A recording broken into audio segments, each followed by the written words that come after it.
Happy Catterday, fellow puzzle combaters. Alright, so I wanted to do this one for a while. I've mentioned training schools and different options in other videos before in the past, but I wanted to kind of go from beginning right to end.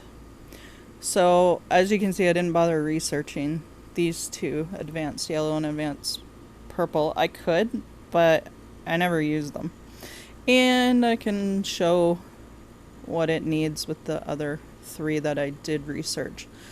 And the only reason I researched these other three was to burn up some food when I had too much food. So I'm getting to the point where I have too much food again, where it's going to be full soon. So I just switched this over from 2-hour training on TS11 to extra. I'm going to go extra fast here after I kind of walk through this video, and I'm going to burn up some food that way. And extra fast is pretty easy on recruits. Alright, so let's look at the options now from beginning to end and see where we end up and see which ones are best for you. I know people that will say they never use TS19 because it's too food intense, and that's fine, it is food intense. But I like it. It's right before war. I'm only going to get 1-star feeders, and I'm fine with that, but it's going to give some of my heroes that I haven't quite finished yet in my 30 heroes that I need for war a nice boost before war starts. So I thought it would be a good time to maybe take in this video too, and hopefully this makes sense to you guys and kind of breaks down some more options for you guys, and you can figure out what's best for you in your leveling. Alright, so the first ones you get to open up as you get started is common heroes. So that is just 10 minutes, and it is just a 1-star feeder. It's only 1600 food, not bad. Pretty easy on the food part, and especially when you're first getting started, that's brutal. You always run out of food. But it is 5 recruits, and when you're first getting started, that is quite intense. But it's basically your only option of 3 or 4 to begin with until you can get building your HQ, your headquarters higher, and that sort of thing, right? Until you can access the other ones and get your farms up so you can research them. So research costs and that are not very high on these ones either. That's pretty negligible, but that's to help you get started. So do you want to run this long term? Probably not, because yes, it only takes 10 minutes, but it's so 60 minutes would get you 6 of these 1-star feeders, but it also costs you all those recruits. So you're looking at 30 recruits an hour, and that's fairly intense. So it's hard to keep this one going, and you're going to use up boots every time. So you'd have to do some pretty intense farming to keep this going all the time. So this is not an option I utilize anymore, unless I get a huge wave of military boots. And as you can see in my alt account here, is not happening. So I tend to stay away from this one now, but I did use it to get started. So next one, TS2, you got training common and uncommon heroes. So there's several reasons why you would want to run this one, and I don't tend to anymore though either, but I see why people like it. I do. It's one shirt, it's 30 minutes, it's 2,000 food, so not that much more than your TS1, but it is still 5 recruits. However, that would only be 10 recruits an hour, as this runs for half an hour, so it's a little bit less intense on the recruits, which is a good thing. And you will get uncommon heroes, which you need for XP for your heroes. So those are a good boost. Those 2-star ones that come out, that's a nice XP boost to get your heroes leveled a little bit faster. So this would require, if you want to keep it going too, this would require a little bit of intense farming as well. There's lots of stages that will give you shirts though, especially Area 5 and Area 13, both in regular and veterans. So they'll get you some shirts. I find that 9-1 drops, like a fair bit. Those other areas will give you more, but then 9-1 has some more recruits that those areas may not give you either. So you can always mash it up, right? And switch areas as you need to. So there's a lot of people that do keep this going 24/7 in at least one, and it is a good way to get your heroes leveled faster. However, it will ultimately probably cost you some food where you'll be low on food. There'll be times where you'll be low on food, but if you raid a lot, you can get the food from that plus some more recruits also to put in here. So you can keep that flow going of food as long as you're playing a lot and you're farming a lot and raiding a lot. You can likely keep this going. I just have no interest in farming so much that I gotta worry about putting more into this every single day, because there are days where I just can't always play as much as I'd like to. That's for sure. Just doesn't happen. So this one, now I did use this a little bit initially just to put some levels on. Now it's fast training, which is fine, but it's also 5 recruits, and it's also a boot every time, and then you got 5,000 food, so quite expensive on food. So this just gets too intense too quick. When I was getting heroes close to the point where they would be promoted when I first started out and I needed them for war, I would run something like this and just promote them quickly. And you would obviously put that, it would help because you would put them, let's see, where's one that's stuck? Banshee is stuck.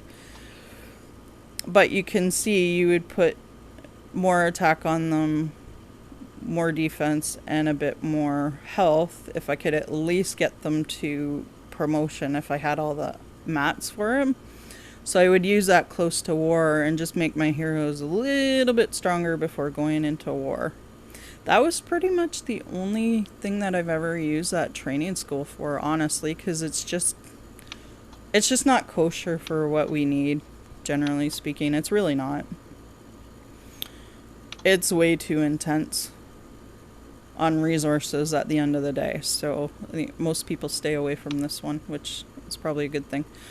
Now, I did run this 24/7 when I was first getting started in one of the camps, because then I was guaranteed every 3 hours to at least get a feeder, so I wouldn't have to worry about it overnight. I could always, when I was looking to stash some food or recruits, when I didn't have boots to run or shirts to run the other training schools, I could just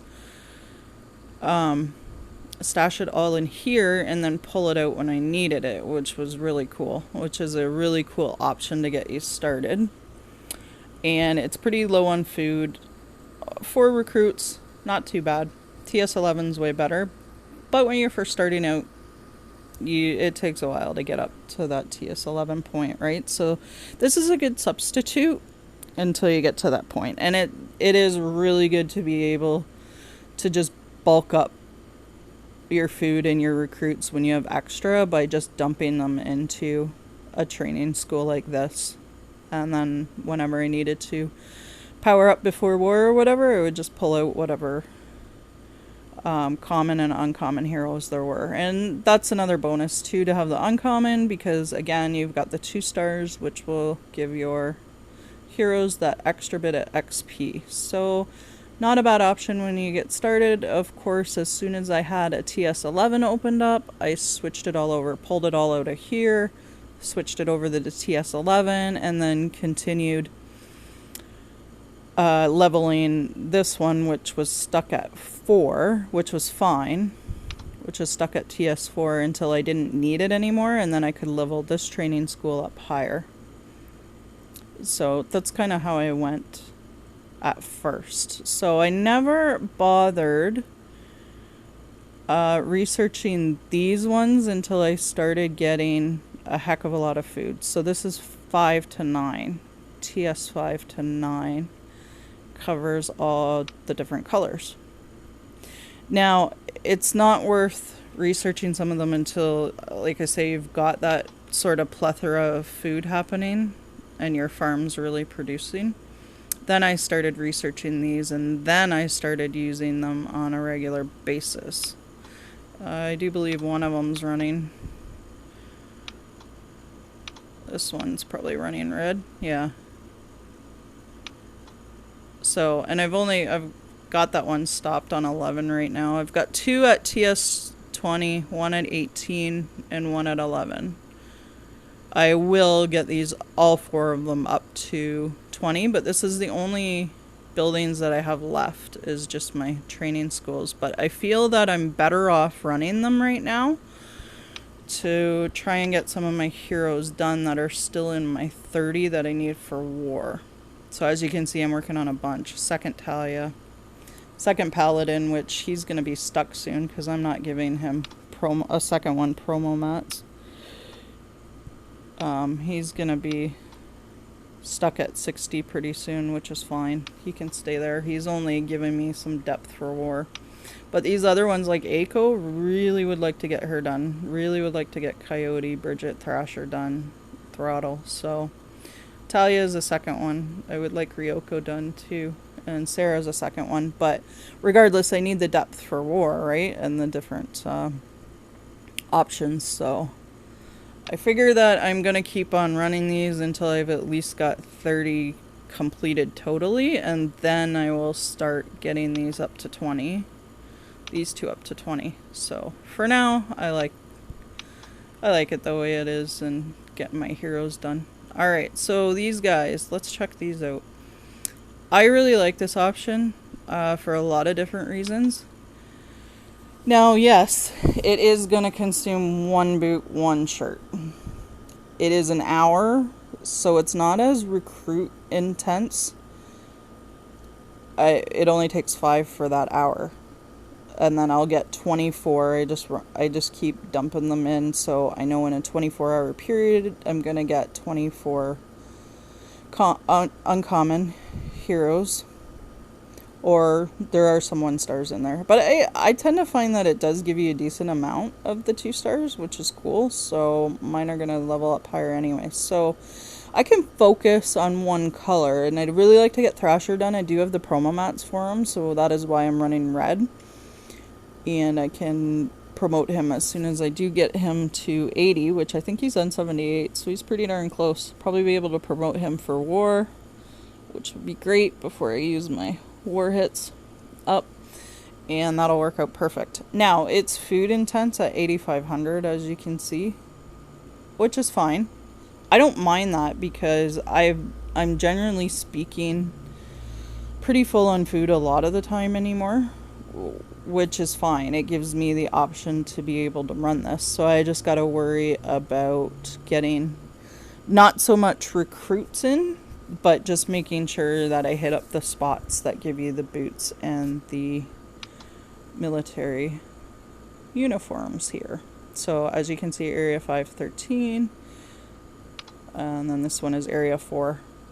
Area 4-3 I found really good for the boots. So I like this option, and I'm not going to use as much food when I actually do the leveling. But I'm going to maximize the XP because I'm putting red to red on Thrasher. So I'm not rainbow feeding him, because if you rainbow feed, you will lose a little bit of XP, because obviously a blue feeder is not going to give you as much XP as a red feeder will. So that's another reason why I like using this, because at the end of the day, I'm able to focus solely on the color that I want to focus on. And I'm also going to maximize the XP and use a bit less food as I'm leveling, since I am feeding Thrasher completely red. And that, so that kind of makes up for a little bit of the food intensity here now of 8,500. And I really don't mind that option. I know people don't like this option, but I love the fact that I can focus on the exact hero that I want to focus on. So that would apply for any of these. So they're exactly the same. 1 hour, one and one on the resources, and then 8,500 food, 5 recruits, no matter which one you run. And I run all 5 of them for different heroes at different times. I almost could run another one for yellow for Kurgan. But I do have a bunch of yellow and not so much on the reds. My reds are not the strongest, as you can tell if I'm leveling up 2 paladins. Would have rather fed the second one away. That never happened though, I needed them. So anyway, I do have a bunch of yellow options, so I'm just focusing on the red for right now. But I have run 2 of these at a time, and then TS11. So 48 of the specific colors I want in a day, and then the TS11 would give me 12 other ones, and then I would use whatever heroes dropped when I did farming, whatever feeder heroes dropped when I did farming. So it's not bad for a day's work. And then of course my other training school is running 20 constantly right now, and maybe one day I'll be able to stop that, which I probably will, and then I'll have all 4 giving me feeder heroes. So, but for right now I want to get some variety, so I'm making sure that one of them is always on a TS20. Alright, so let's go to advanced here. Train rare or lower ranked heroes. Generally speaking, not worth your time. Well, let's explore why. Rare heroes. Rare heroes are what we get the most of. So why bother running more rare heroes when you're going to end up with 15 leapfrogs that you don't need? Show-in heroes are only examples of possible summon results. Well, let's click on the icon here. Appearance rates. Rare hero, 72% of the time you're getting a damn 3-star.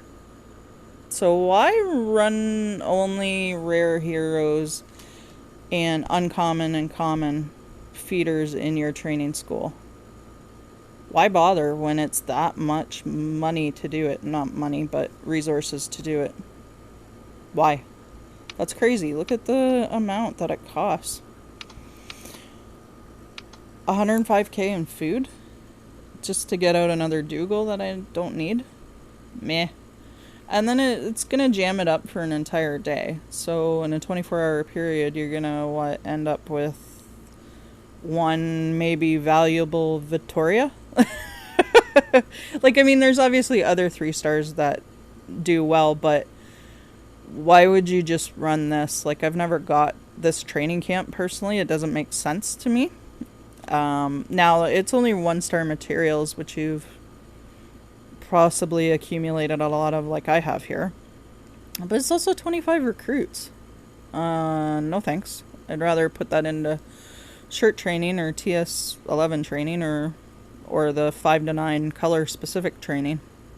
That's just, this is crazy to me. I've never ever ran it, and when in Empires and Puzzles, I didn't even research it. I didn't even bother because everybody said not to. But here, like I say, I have a plethora of food. I'm like, all right, well, I'm just gonna open it up for the sake of opening it up.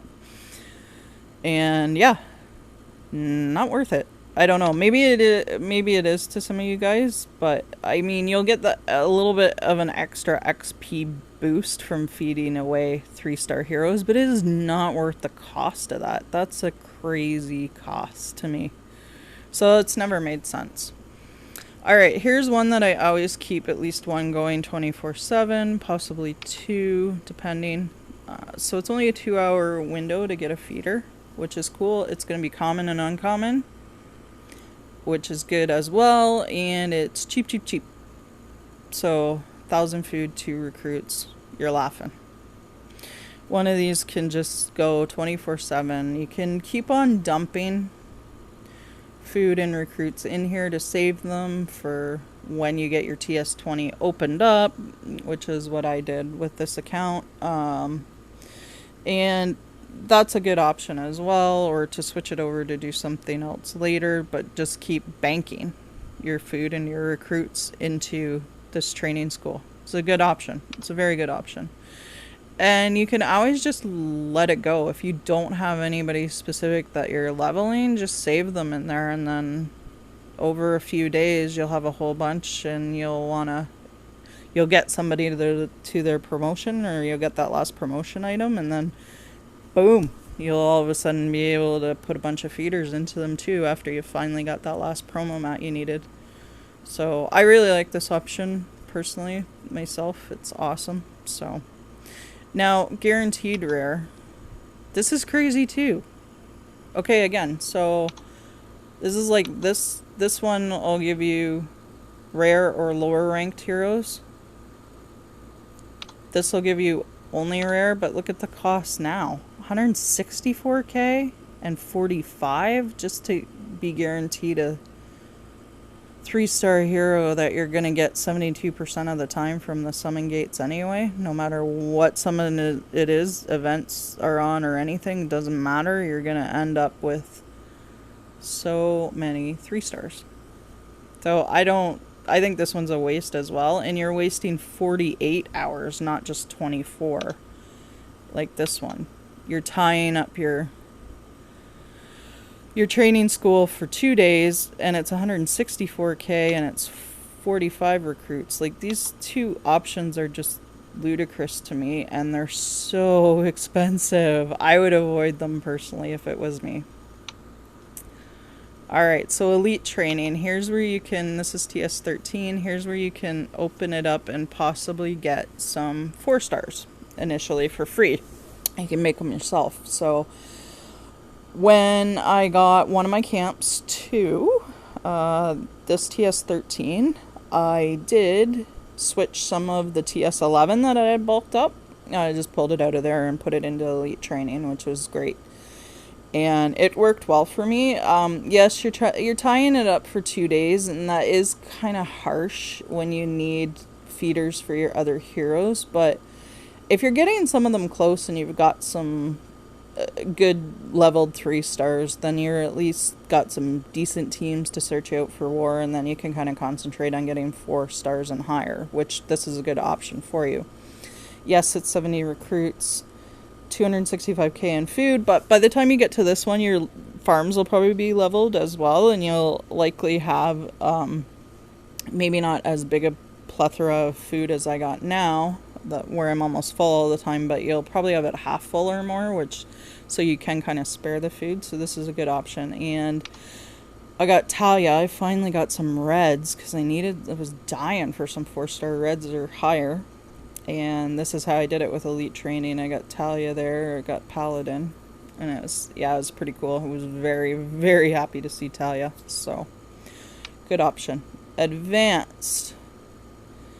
You can always bank in this one too, and then switch it over to 20 as you get 1 to 20 as well. So something else to think about.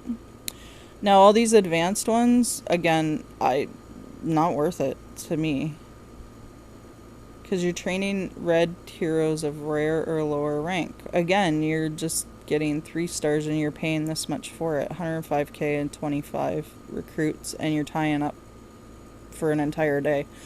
I just don't see the point. Myself, maybe others do, but I don't see a point at all in these ones. So this is TS 14, 15, 16, 17, and 18. Not worth it. So you can leave them unresearched if you like. In Empires and Puzzles, I left them unresearched as well because people said it wasn't worth it, and boy, they were right. It's not. It's just not worth it to get more 3-stars that are going to be useless that you're going to feed away. Those vanilla 3-stars in the summon gates come fast and furious, and you're going to get them from this one because it's a chance of epic heroes. So basically you're going to get the majority of them be 3-stars and with some 4-stars mixed in there, and it'll end up being the same for TS20. It's 5-stars with some 4-stars mixed in there, and mostly 3-stars. That's just the way it is. So there's no point in hell running all these ones. That's pretty crazy, actually. So I do personally like this one, and I am going to run some in a minute here. 550, it is intense on food. It is extra fast, so it's only a minute. It is just one of the ear mufflers here. Sorry, they look like earmuffs, man, from that you were wearing wintertime. They're old school looking to me.